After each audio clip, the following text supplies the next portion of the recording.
ideas we have already discussed, but it's another way to organize your thoughts on decision making. And it's a strategy of making decisions. And it's a 4-step process for making a decision. So the first one, again, we need to define the problem. So that's like gathering the information. We need to define the problem. We need to understand as much as we can about the problem. And we also need to understand if there's some kind of an ethical situation that's involved with this problem. Okay?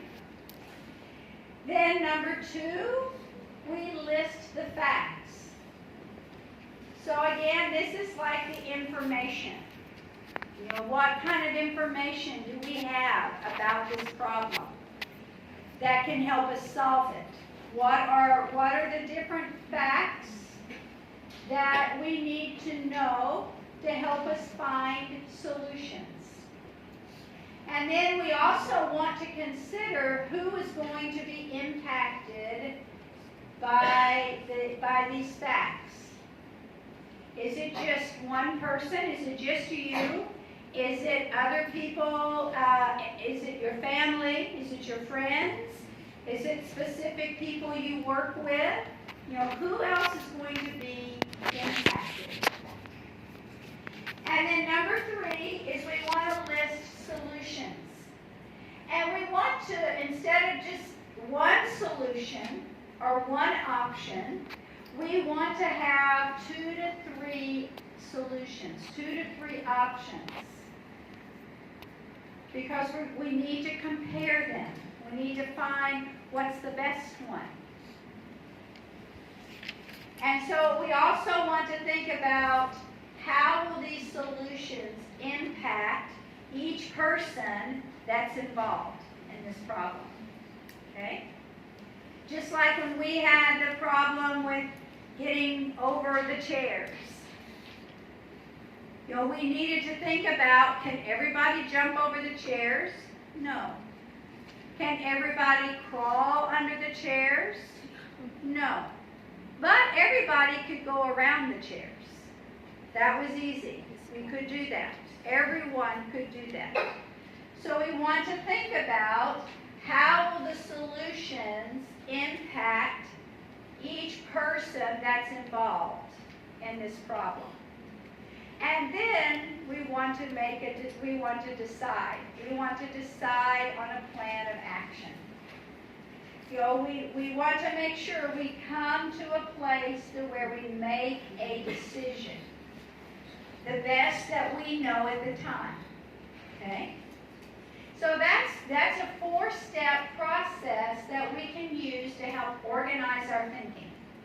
Helps us organize how to work through that problem and come to a solution. Now, one more thing to do together is we have a situation.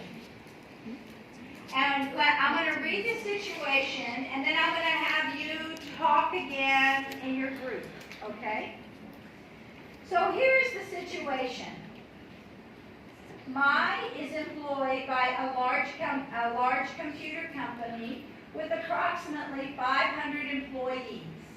The company is located in her city.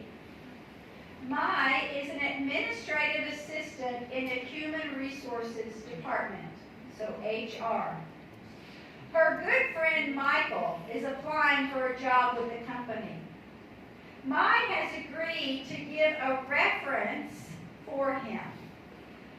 Michael asks for advice on preparing for the interview.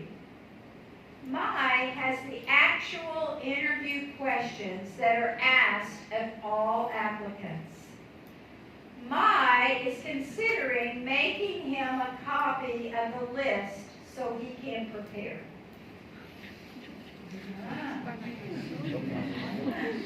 Okay, so discuss this situation and come to a decision in your group. Okay, so we're going to take a about 3-4 minutes. Okay? Discuss in your group, 2 or 3 people, this situation and what is the decision. So you're asking, the problem is, should I make Michael a copy of the questions? Okay? So decide what's the decision